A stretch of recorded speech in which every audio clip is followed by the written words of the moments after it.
The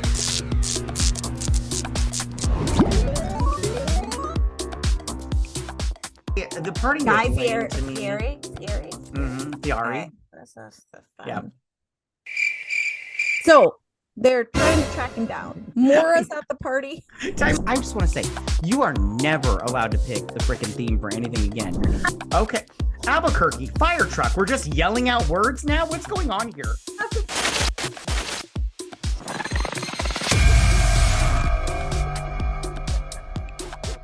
Hello, everyone, and welcome to another episode of BS Drunk Movie Reviews. This is a weekly podcast, and we do upload the video version of this to our YouTube channel. So be sure to check us out there. My name is Matt, and as always, I'm being joined by my co-host and sister, Vetta. Hi, guys. Hello.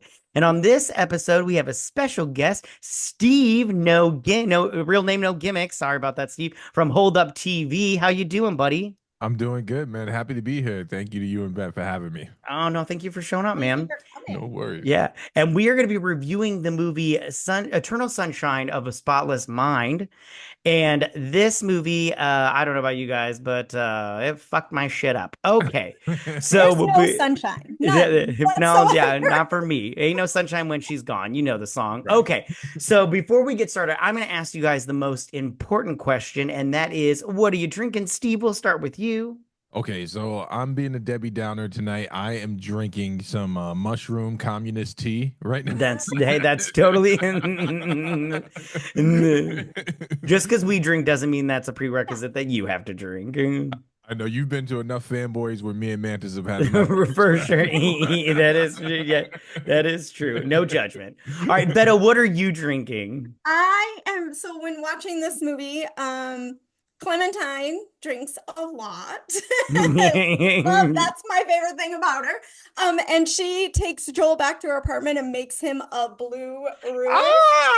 I'm having a blue ruin too. I stopped the movie and rewound it so I could write down I was texting. I was looking it up on my phone as it happened. I was like, wait, what was that? All right, well, you go ahead and you tell everybody what's in a blue ruin. So it's supposed to have tonic water, but I use Sprite because I don't like tonic water. Yeah, that's fine. Gin and blue. I always say it wrong. I'm not going to say it because you'll turn me into a blue video. Kurosawa. It's blue Kurosawa. All right. I'm done with those words you say wrong shorts you make up. Yeah, I'm not the one that doesn't know the English language. Okay. Alcohol's always involved. So. There is always alcohol involved. All right. So, Eternal Sunshine of a Spotless Mind. After a painful breakup, Clementine undergoes a procedure to erase memories of her former boyfriend, Joel, from her mind. When Joel discovers that Clementine is going to the extremes to forget their relationship, he undergoes the same procedure and slowly begins to forget the woman that he fell in love with. Directed by former music video director Michael. We don't need to read all that. Okay. All right, so before we do, I just want to say this little toast, Vetta, since you're drinking. Blessed are the forgetful, for they get the better even of their blunders. All right, and that's what is that, Nietzsche or whatever she said? Direct quote. Yeah, when she said that, I'm like, oh, look at you fucking smart pants and everything. Okay, she just memorized all that shit to impress the old guy. Yeah, for sure. Well, of course she did. All right, so I want to ask real quick two questions. They're kind of in the same thing. Had you seen this movie before tonight? And did you like it before? And then how do you feel about it now? Steve, we'll start with you. So the first time I saw this movie was when it came to DVD, and I was working at Blockbuster, and then that was a horrible job, right? And it was a horrible job for many reasons, but it was great because I had access to films that I otherwise wouldn't watch. And living in Manhattan at the time, as I think I was in my late or early 20s, I picked it up. I'm like, it's Jim Carrey. He's on his I want to be a thespian kick. Right. Let me see what this is all about.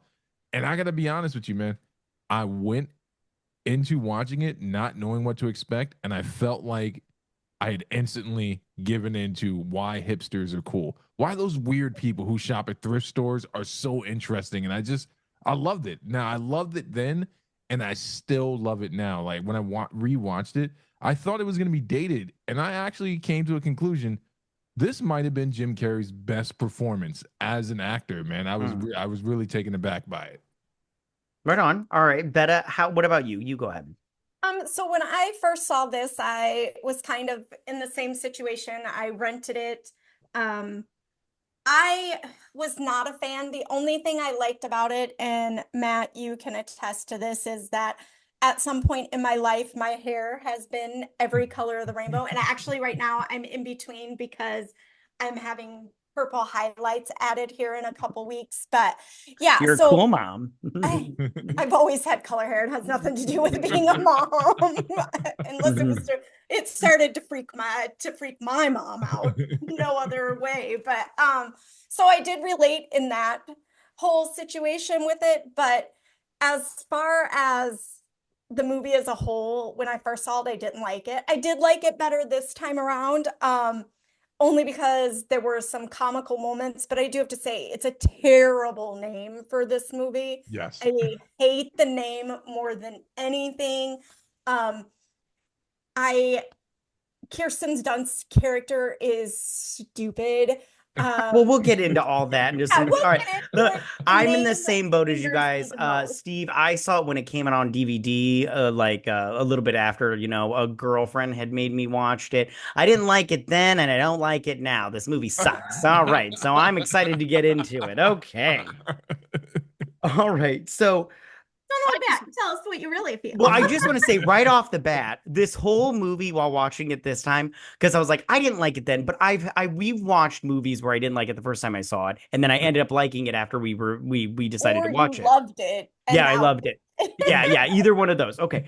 But this movie, I just hated it again. And the whole time watching it, I was like, I do not give a shit about this couple and their relationship. I give zero fucks about them. Now, the whole time.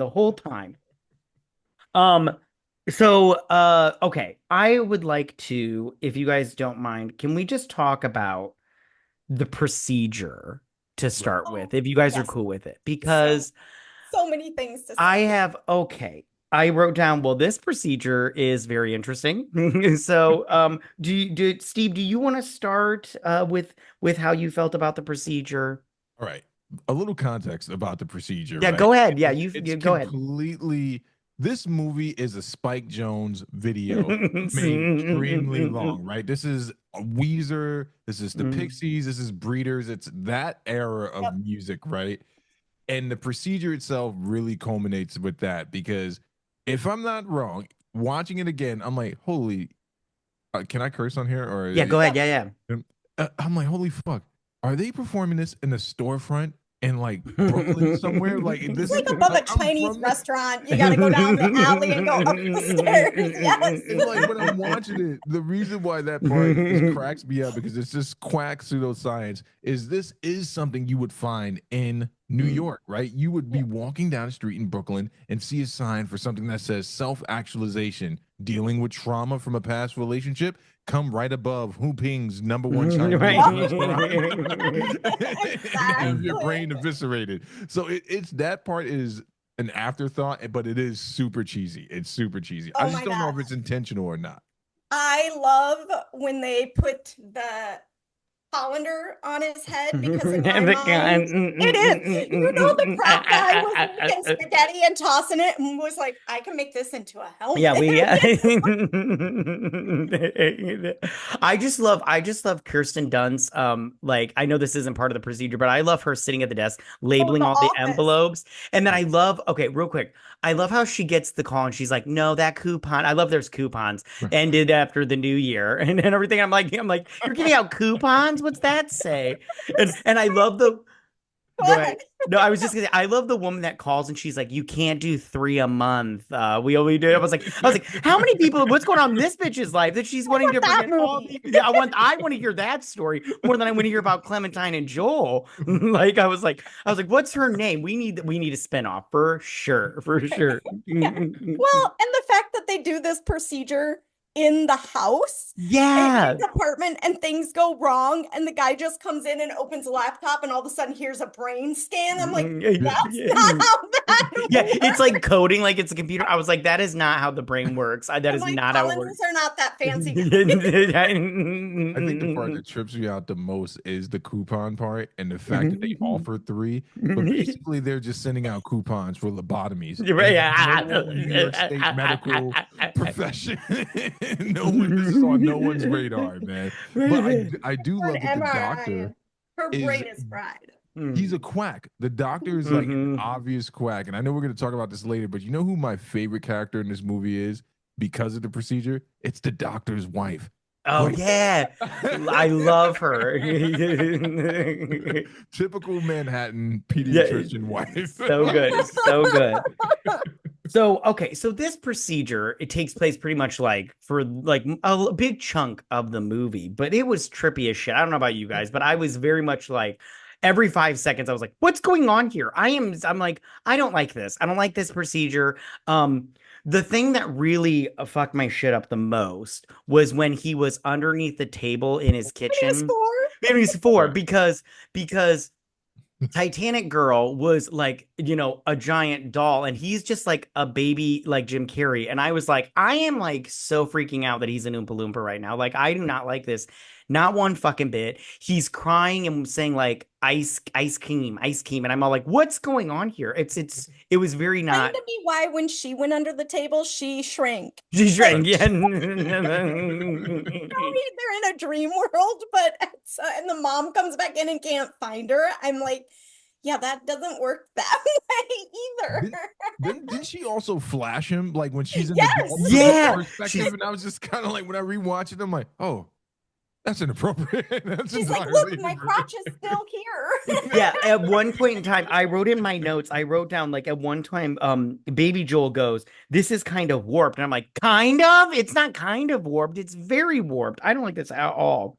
I also wrote down those little boys, those bullies, they made him into a murderer. They made him kill a bird. I was like, that is traumatic in itself. I'm all like, no wonder he's got fucking issues. If somebody made me kill something. Oh, and you saw a sister. I mean, sister and her husband. I mean, they'd make anyone have issues. Was that his sister?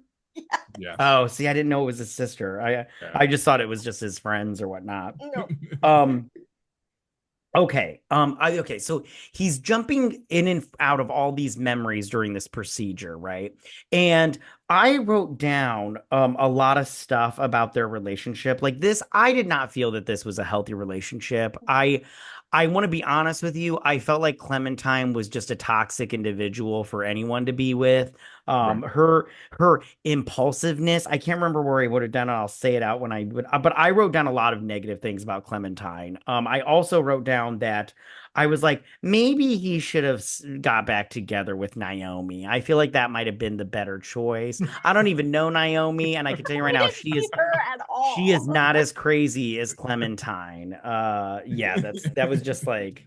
I think instead of Clementine having her memory erased, she should have just got a therapist. Well, yeah, I wrote this down. I wrote this down, and I was like, these people are not following the rules of a relationship. These are the rules of a relationship. You break up, you hate the opposite sex for a little while, then you find someone else. Those are the rules of a breakup. You don't erase that person. You get over somebody, you get under somebody Exactly. And I'm like, Clementine is breaking the rules, but that's how she is. And then she's like crying on the phone to Elijah Wood, who I want to talk about. Frodo Baggins creeped me the fuck out. Yeah, I did not like Frodo in this movie at all. So okay. So how did you feel about their relationship in this movie, Steve? All right. So there's a narrative that's being pushed here, and I want to thank this narrative for all the sad boys it's created in my generation, right? So you look at Joel, right? And he's got this aura about him where he should be grateful that this tornado named Clementine came into his life. And that's the story, right? They want you to empathize for Clementine via way of her even giving this guy a chance. Now, someone's going to get mad at me about saying that, but that's the absolute truth. If you've ever dated a toxic person, whether they be a male or a female, they always have this thing about them where it's like, I'm just expressive. maybe I shouldn't be so repressed. And that's what I thought about their relationship. It literally was one person who socially was inept and the other person who might have taken advantage of that. If anyone should have erased their memory, it definitely should have been Joel. Clementine reminded me of an ex that I had once. And maybe that's why I love this movie, because I was like, Shayna, you bitch. I mean, sorry. That's what I thought of the relationship. It was toxic, hipster, love, throw up. It was definitely that. Absolutely. Yeah, no, I agree. I definitely agree. I think that there's always somebody out there that is just like all their friends or whatever, like, you should just be happy he gave you a chance or she gave you a chance. And I personally go, fuck that. Yeah. You know, he was looking for a way out of his relationship with Naomi. Right. And Clementine came around and she was fun and exciting and, new. And he was all for it. And he was just one of those people that eventually found himself in a relationship where he didn't know what the fuck was going on, but he couldn't leave her because everybody was like, oh, she's so great. You're so lucky. And he was like, nah, she's a hot mess. Like, she was a hot mess before hot messes were like knowledgeable. For sure. So I think Joel should have just like worked on himself, not leave Naomi's bed and hop into Clem's. He should have just figured himself out. Yeah, for sure. I agree. Like, I get it that he was like socially, retarded, but I'm just like, I'm all like, you can get over that. I'm all like, but I did write down that Joel was better off without Clementine. Like, I'm all like, I'm sorry. Like, I feel like because she is such a child, like, as an adult, like she kept saying she's impulsive, but I'm all like, children are impulsive. It's time to grow up, honey. I'm all like, you are an alcoholic with problems. Okay, that's your thing. Can we talk about too the fact that her apartment was nicer than his, yet she worked at Barnes and Noble and he had like a real job where he carried a briefcase, and she lived in a brownstone and he lived in like a basement apartment that, like, people are like, don't leave your car in this neighborhood, type of situation, that I'm like, how does she have a nice apartment and she works at Barnes and Nobles for 5 years? I want to comment on that because that's another narrative being pushed in this movie. This is a lie that was propagated to our generation specifically, that you too can have a nice brownstone if you work as a barista at Starbucks. Right. I know people who worked at Barnes and Noble, and they could not even afford to get on the train in New York. They find Metro cards and they're doing the scan to see how much is left on that. Yes. Right on. I did. Okay, so I did also write down, I wrote down a lot of things. So I wrote down that Clementine is kind of a bitch. And when they meet on the train, which I would like to talk about that also at some point in time, when they met on the train, she assaulted him. She like just punched him. And I'm all like, what's going on here? Like, if that was me, I'd have been like, you want to go, bitch? Like, you just punching people? And then I also wrote down... what did she say? Oh, you think about that or something like that? And I'm like, that's not how that works. Yeah, and then I wrote down she's a complete psycho and everything. And then when they're on the lake or whatnot, and they're looking at constellation, I was like, when they're like laying on the lake and she's like, what's your favorite constellation? I'm like, of course this bitch is into astrology. She's about Mars is in retrograde. Get the fuck out of here. Like, I'm all like, what's your favorite constellation? Bitch, I only know the Big Dipper and the Little Dipper, and I cannot find them, okay? Those are the only ones I know. Okay, but I also wrote down like I wrote down Clementine would not be a good mother. She would be a very horrible. She's not even a good adult, let alone a good mother. Like I would not I would not let her babysit, let alone have her own. I'm on Joel's side in that situation. That is not a flea market conversation. Right? We're gonna discuss it now, and I'm all like, I don't want to. No, I definitely don't think she would be a good mother, but. Here's the crazy part about it, man, and this is how the movie makes you want to feel. Somehow, when I first saw that, I was like, why is Joel such a fuddy-duddy?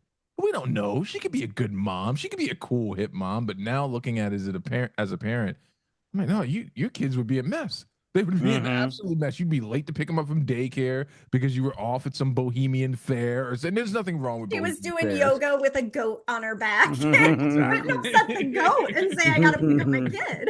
Exactly. My Exactly. Right thing on. too that they never addresses in this is the age difference. She's clearly like 22, 23, and Joel is clearly he's gotta be in his late 20s, maybe even possibly early 30s, because he has like a real job. Like he gets up Right. in the morning and commutes because he goes to the train, and Right. she's just walking to the Barnes and Noble.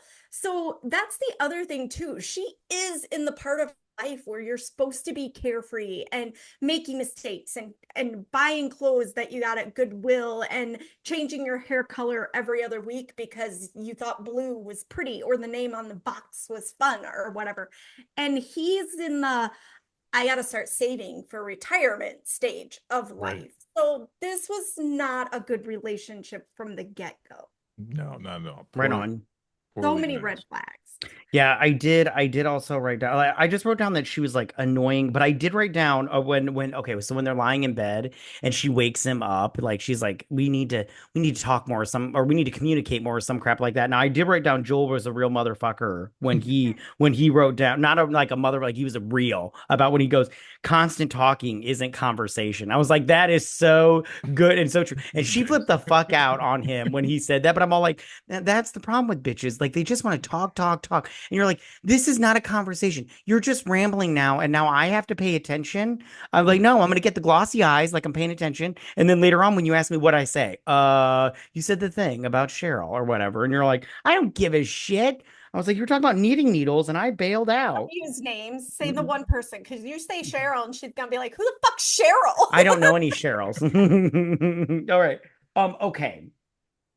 Oh, I did write down just real quick because I had mentioned when they're laying down on that ice or when they're walking out on that ice lake, the whole time I'm like, I just want this lake to this ice to break and Winslet to just go into it. I was just like, just break now so the movie can be over. But it did. That was a It red did flag. not. He should have been like, "Wait, you walked out on ice. I'm gonna go back to the train." And I live in Minnesota. I'm not walking out on ice. And ice fishing is a huge thing here. And you always Yeah. hear about someone's fucking ice house Yes. falling into a lake Ice or house. their car, because they went out on the lake when it was too thin with their car. So yeah, Yeah, he should have been like, nah, she makes poor choices. Poor she choice. does. Yeah. But that's the thing they don't deal with, right? They don't deal with the fact that this spontaneity that she has, everything has a twinge of danger to it, and there's a lack of reality to it, man. Like the fact that they're on the ice laying with each other, huge red flag. I definitely would have told her to kick rocks. Like, listen, we can go get a bagel. Right. We can go get some coffee, but what we're not going to do is walk out into the middle of this pond and lay with each other and stare at the stars. Not Right. happening. Not That's happening. cold. Right. That's so true. That's so true. So can we just say that I wish this movie wouldn't have focused so much on Joel and Clementine, and we would have focused on more of the patients in the doctor's office. Absolutely. Yeah, no, I Absolutely. agree. Because This like the movie should have been more of like a montage of like the types of people that get this procedure, like different short stories, I think would have been a lot more fun. Right, right. Mhm. I think one thing that was really cool, like, I meant to say this at the beginning. The opening is what kind of hooked me on this movie. When he's in the car, talk about perfect timing with a soundtrack, and he's crying like that before. I don't know, two sophisticated people like yourself. Maybe you haven't been as low as I have, but I've been through a breakup like that Right before. on. You're sitting in the car and you're like, I knew she was crazy when she showed up. I knew that there was a reason she worked at Barnes and Noble right? at her age. And here I am with my briefcase screaming at the wind. And I love that part. But I do agree. I wish they would have focused the movie more on the patients and also the Hulk. I forgot that Oh, he yeah, was yeah, in this yeah. movie. I Oh, I forgot want to Marcus was talk in about it. all of them. Yeah, I would Yeah. love to talk about all of them. I am just kind of like when he cries in the car. I mean, I'm female. What female in the world hasn't cried in a car? We don't even need a reason other than someone cut us off and they're looked at us funny. Wasn't our fault, theirs. So I feel Jim Carrey's pain in that one. But yeah, I was like, I get that. I do. That Right was a real on. cry. That was like a real cry. Real quick. Try Okay, to so fit that your that car, yeah. yeah, that first scene when they're on the train and she's all like she's talking him up and they're like, they just met each other for like the second time or whatever. Right. I do like, okay, she goes, I do like, oh, she's like, do I know you? And he's like, I don't think she was. And then she's all like, do you shop at Barnes and Noble? And he's like, yeah, that's where I know. I'm like, bitch, there's like 8 billion people. I'm pretty sure there's more than one person on this planet that shops at Barnes and Noble. That is not where you know him from. And just real quick, I used to do this thing when people would be all like, you look familiar. Have we met? I used to always be like, well, I used to do porn. I was like, so that could be it. Watch I a was an lot of adult it. That's contemporary actor. where you've seen me. Yeah. So, okay, I would like to talk back to the procedure because I would like to talk about the team that does the procedure. Okay. These are not high school graduates Well, at all. I wrote down, these people are so unprofessional. It is ridiculous. Like, I'm like, if he is paying them, then he is not like they either like Hopefully they he had one of those coupons. yeah, hopefully, because I was just like, first off, okay, they come into his house, which I'm like, okay, that's part of the procedure. Elijah Wood, which I still want to talk about, is being a total dickhole the whole time to Joel because he's obviously because he's smashing his ex or whatnot. Right. But then Kirsten Dunst shows up. They drink his alcohol, which Yes. I would have been pissed if I found out, but Joel obviously didn't. And then she starts eating his food, and I'm all like, "What? You're not babysitting, bitch. This is you. I'm paying you to do a procedure, and Right. and then you're fucking in on top of me because I don't know what they were what they were doing. They're just laying on top of him, having like And smoking yet weed. they don't know what went wrong in the procedure. Right, exactly. I'm like, and they're just so the whole time I'm just like, this is a big shit show, and he's paying for it. They're fucking with his brain, and he's paying for it and everything. What'd you guys think about them? Again, hipsters, right? Total deviant hipster behaviors. One, she's not even supposed to be there. Kirsten Dunst, right? The boyfriend, or I should say the simp, that didn't It's realize total simp. he invites her over. They're eating this guy's food. But the crazy thing about this is Elijah Wood.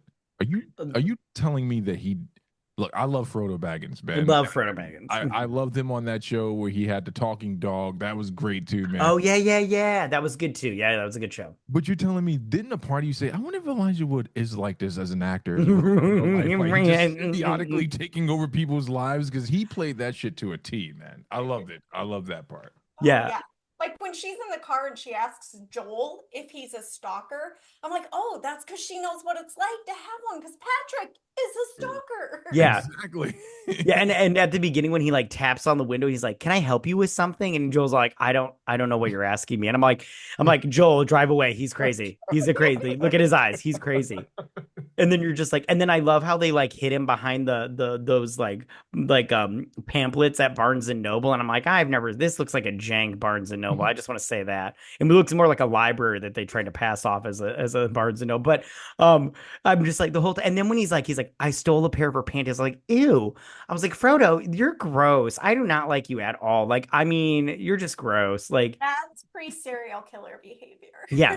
Yeah. And then he's like calling her, like, where are you? What did I do wrong? And I'm like, oh, dude, you're that guy. You're that guy. Like, you're so sad. You're so sad. Um, and yeah, and they call her Tangerine. I'm like, oh, so original. You guys are her name is Clementine, and you're calling her Tangerine. Oh, look at that. And she likes to wear orange and shit. Oh no. Like The she's got crazy go thing ahead. about his character was though, man, he also fits the mold of a person you might come across, right? Back in the day, social settings, like he is that weird, lingering guy. Like you see your homegirl talking to a dude at the bar, and you're like, I don't know about that one. You know what I'm saying? Right. Or just to be controversial, no offense to anyone from this population. He is the guy that stands up and professes, yeah, I'm a male feminist. What of it? I'm like, there he is. Watch out for that dude. I'm like, there he is. You're like, instead of declaring it, why don't you Right. just actually just be that. Yeah. And I'm really curious as to why she broke up, like why she really broke up slash didn't want Joel anymore. Because I didn't think Joel was all that bad. He liked to read. Okay, fine. She said he was boring, which I'm like, okay, maybe he was a little boring, but you could maybe try to spice things up a little bit. Because I thought he was, first off, I thought he was playful. Like he tried to do the ketchup thing on his neck, like which I did write down real quick. They were watching they were watching the Munsters on the TV. I love the Munsters. I just wanted to say that because as soon as I saw Grandpa, I'm like, oh, they're watching the Munsters. I like them just a little bit more. But I thought Joel was not that bad of a guy in terms of like a person. I mean, was he boring? Sure, but you get those people in life where they just like to sit in home and on a rainy day read all day and drink fucking chai tea and shit. And you're all like, well, you're fucking annoying, but whatever, it's cool. But Again, I go back to that they're just at different stages in life. She's going out and partying, and he's staying at home eating Chinese, watching the Munsters. Right. Just different stages of life. Give them maybe 10 years and maybe they can hit it off. maybe I don't know, man. They and I real quick. I also wrote down in the margins. I just want to say this real quick because it has nothing to do with what we're talking about. I wrote down Frank, the neighbor, is not good at telling jokes. He's not very funny because his whole I don't remember what his jokes were, but they all were McDonald's. You're gonna get the McDumped, and I'm all like, okay, good one, Frank. I'm like, if you don't make reservations now, you're gonna end up at Mickey D's. yeah. And I'm the whole time I'm just like, Frank, I'm like, okay, one joke, fine. Two jokes, okay. Three jokes, buddy. You're okay, fucking I feel like I need a 2-drink minimum with this show. Okay. McDonald's paid for their product placement. I mean, that's $100. But you bring up a good point about Joel, man. You know what's interesting about his character, right? This is where I think they did a good job of making you empathize with him because you're right, Matt. I can't figure out what he did that pissed her off so much other than just being in a different stage of his life, right? Like, I don't think she's okay, this is completely contradict myself, but it's not that she's a horrible person, but Joel is in a place where he's like, yeah, I'm going to watch the Munsters. I also like to read and I don't do drugs. So my day looks completely different than yours, man. Like Joel's that type of dude you invite over. He never overstays his welcome at the dinner party. You guys know what I'm talking about. It's like, hey, Joel, man, you want anything to go? He's already at the door. Exactly. He's got his coat on. Yeah. He's like, I had a great time. You're like, oh, you're leaving. Okay, great. Later, buddy. We're so glad you came. Yeah. I just go, again, I'm going to go, Clementine needs to call a therapist. That's the only thing I can come up with is this girl needs so much therapy that it's not the color hair or the new gonna solve her problem. God, yeah, I do wonder how much they were charging for the erasing a person from your life because would a therapist be worth more would be worth the money compared to that because I'm like I wonder how much they were charging but it didn't look too sophisticated because they just had a salad bowl Joel on was his able to beat the process so yeah right yeah you got off yeah I love how he got off the path and he's like no Bruce Banner I don't need you around the doctor's like I don't need you around anymore and he's like I think I figured this out. I'm like, you think you figured it out? You should know. You're the boss. Like you should have you didn't create this? What is going on here? He's got the troubleshooting box up on his computer. Exactly. I want to see the fucked up person that's just completely just like and everything because they fucked with their brains so hard that he experimented on. Yeah, exactly. I also wrote down you had talked about the music a little bit at the beginning, but I would like to talk about the music because at the beginning I felt like it went from this goofy like dun dun dun dun dun, dun music to all of a sudden the Wicked Witch of the West music where it's like dun dun dun dun dun dun. I was like, what's going on here? I'm so confused with this music choices. It was very interesting at the best of it. It was the music of the time though. Was it? I mean, yeah. It's funny because what's the song he's playing what are they playing when he's crying I want you to love me or something like that? Yeah. Like I would have thought they would have opened up with like The Cure or something like that. Like Boys The Don't Cure Cry. would have been a good one. That would have been, Yeah, and did you guys know the oh my darling, oh did you guys know that that was like the Huckleberry or whatever it was called? Because when she No. mentioned that, I was just like, what the fuck are you talking about? And he's like, I don't know. And then she's like, the Barely the Huckleberry. old one of the bunch because I didn't know Yeah, that. oh, yeah, you are. You're pretty old. I was very much like, I mean, when she started singing it, I knew what song she was talking Yeah. about. When she named whatever, is that the writer, Vetta? I don't know. Oh, I Anyways, don't know the writer. I'm not oh, that old. I just didn't know the name. I just didn't know what she was talking about. I was like, because she's like, no jokes about my name. And I'm like, I can only think of the little oranges. That's all I can think of. Oh, all So, I could think of was Caillou and his friend Clementine. oh, And Caillou, Caillou is, yeah. if you ever have children, stay away from that cartoon. All he will teach your children is how to be fucking whinier than shit. He is pretty whiny. Oh, God. Yeah, fuck Caillou. Yeah. What a weird name. I don't fuck with people with weird names, so it's cool. It's cool. Um, yeah, no, I overall, okay, so you had brought her up, and I did want to talk about her, and that's the doctor's wife. Right. What was her name? Hollis or something like that? I don't remember. It Yeah. doesn't matter. Um, I'm not gonna lie, I felt bad for her, but I also felt like she was also a real bitch because she's like, "Oh, sweetie," she's like, "Don't make her into the bad guy, tell her," kind of thing. And I was like, all right, she's pissed, but she's all like, my husband is the monster here, Yeah. and but I love how she hit Bruce Banner because she's like, "Thanks, fucker," and everything. And I'm like, is she mad because he warned him? I'm like, bros before hoes, honey. Come on. Like Yo, in lieu of everything that's going on in popular media right now, right? I would not be surprised if tomorrow or the day after they found 36 copies of this in Puffy's collection in his secret vault. Because in lieu of everything that's happening right now, this doesn't seem like Hollywood was telling on themselves a little bit. Like maybe someone leaked something like there is a procedure that you there can is get a sent to hers where you can get people's memories erased because everyone's culpable in the office with Kirsten Dunst's memory being wiped, and this guy, this old pederast, this predator, like wiped it, and then the other simp, the simp, Mark Garofalo, his character just really bugs me out, right? Like,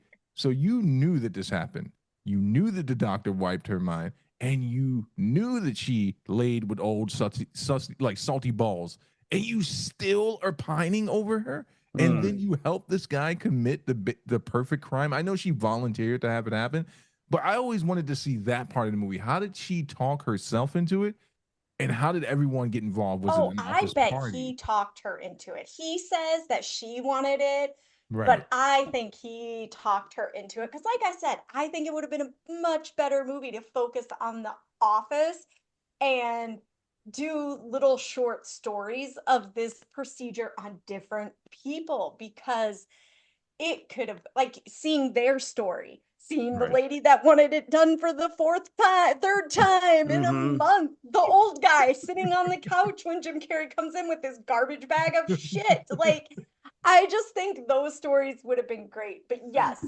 this his wife, when she gets out of the car, I'm like, oh, she was not buying his shit when he said there's Yeah. an emergency at work.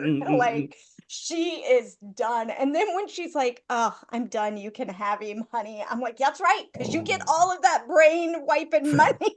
Right, all $10 of it. Coupons included.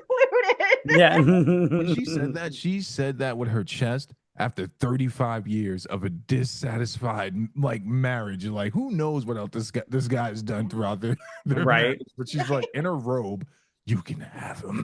Right. I did like how he was like, it started out professional. And I'm like, but it didn't end professional, so doesn't count. I'm pretty sure all office romances or hookups start professionally.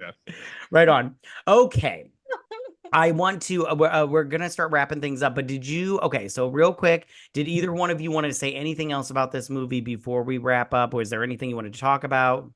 All right. So I agree with you, Vetta. This is a movie of its time, right? So prior to this movie, I did a little research. We had movies like Fight Club around the same time. We had movies like High Tension, which is a horror film, but not related. But it also I felt was competing with a John Cusack movie. Do you guys remember High Fidelity? Yes, I was just gonna Yes. say that. You were listing them off, and I was like, please say High Fidelity. This I loved movie that movie. it immediately reminded me of High Fidelity in the sense where it was like, okay, it's trying to tell us a story that I think precedes a lot of stuff that we see in pop culture now. And I know Matt's gonna be mad at this. And if the Mantis was here, man, I know exactly what Mantis would say. Mantis would blame this era of movie making on the soft male effect in movies. Like For prior sure. to this movie, I don't think I saw a character like Joe. Even John Cusack in High Fidelity is kind of a No, gruff yeah, guy. He's like Hmm. really rough and tumble. But Joe really was this non-assuming character. And I don't know why I identified with him so much. I think it was mostly because I'm like, how does something like this happen? And that's why I kept watching the movie over and over again, man. He basically is Edward Norton's character, the real Tyler Durden throughout this yeah. entire movie, bro.